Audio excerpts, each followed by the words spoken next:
Welcome everyone, my name is Holly Fortenberry and this is Beyond Sustainable Living. On this channel, I discuss and teach sustainability concepts and practices to help people live a more abundant, connected, and sustainable life. If you're new here and like this topic, please consider subscribing.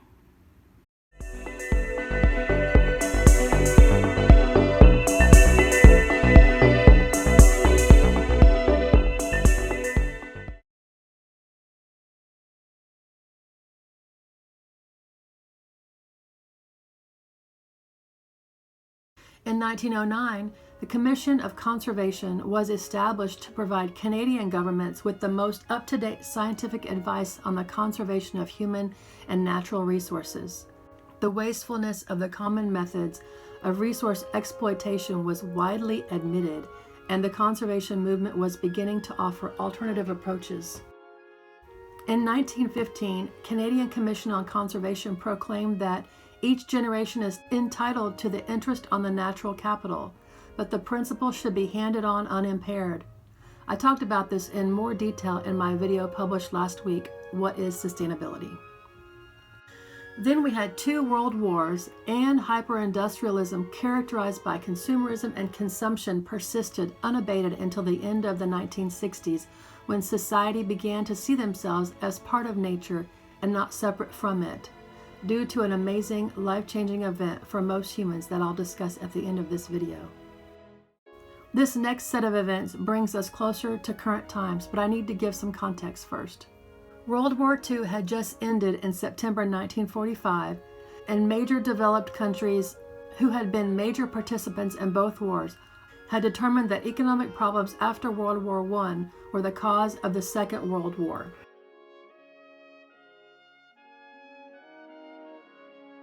Back in the previous year, July 1944, at the United Nations Monetary and Financial Conference held at Bretton Woods, thereafter referred to as simply Bretton Woods, they identified the need for 2 major changes.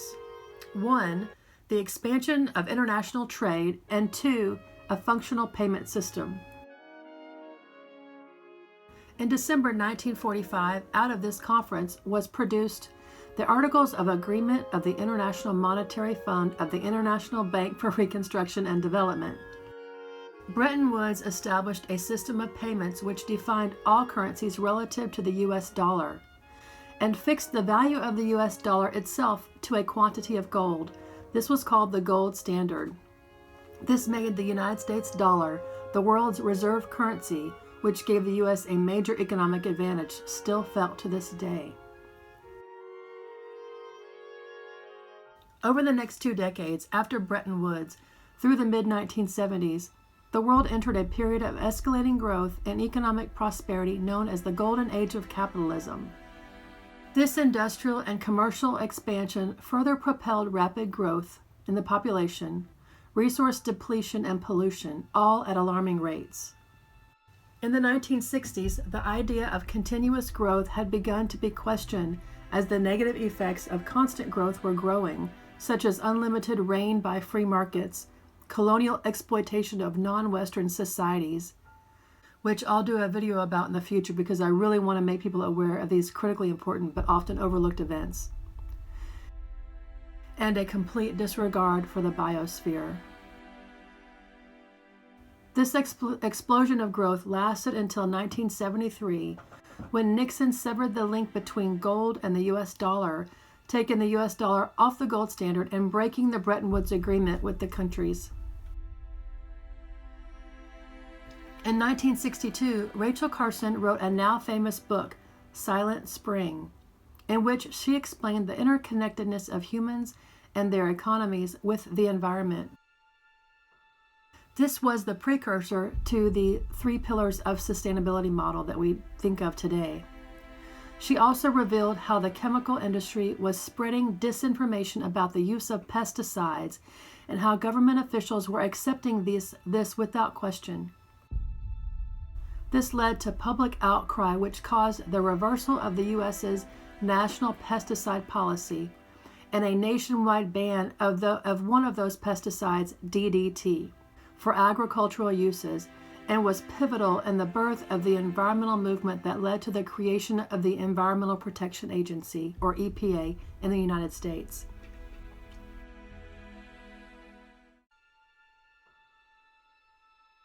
I'd like to provide an example that hits close to home for me personally. The creation of the EPA came at a critical moment in history for the Brown Pelican.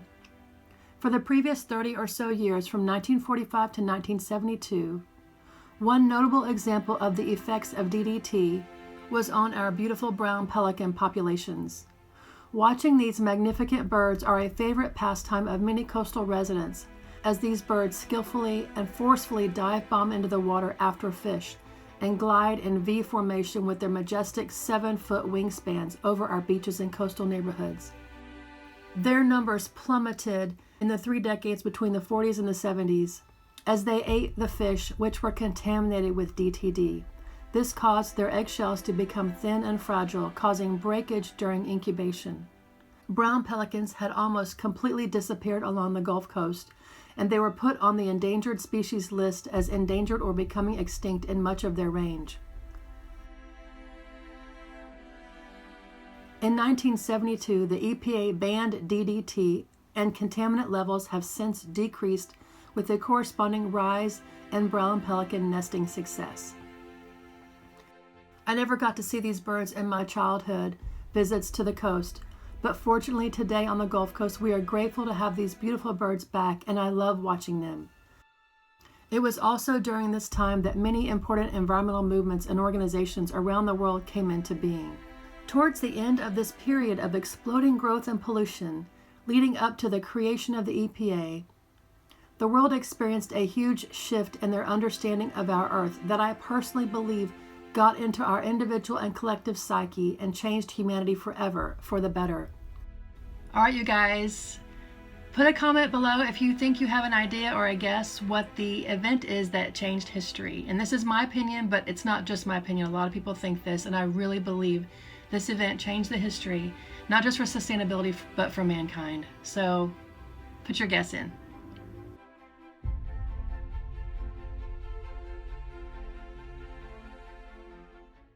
In 1968, when I was just 8 months old, the Space Shuttle Apollo astronauts took the photo Earthrise on their trip to the moon. Oh my God, look at that picture over there.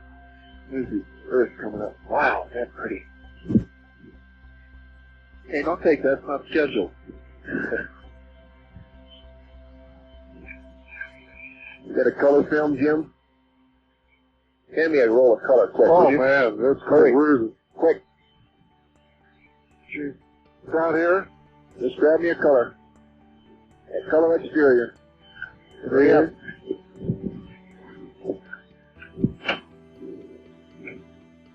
That one? Yeah, I'm looking for one. C368. Anything, quick. Here. What? Hey, I got it right here. Let me get up this a lot clearer. Bill, I got it framed. It's very clear right here. You got it? Yep. Take several. There's several of them here. Give it to me. Wait a minute, let's get the right setting here. Calm down, Mama. Oh, I got it right. Oh, that's a beautiful shot. 250 at F11. It was the first photo ever taken of the Earth, and the first time humans had ever seen the Earth from an outside perspective. Prior to this, humans only knew the Earth visually from the perspective of being on Earth, looking across the horizon. Earthrise is considered the most influential environmental photo ever taken. I truly believe Earthrise was the spark that inspired the modern-day environmental movement and has fixed it into our motivations to this day. Well, that's it for this week. Please come back next week for the History of Sustainability Part 2, where I will talk about how, after Earthrise, we finally started taking things more seriously. All right. Have a happy week. Bye-bye.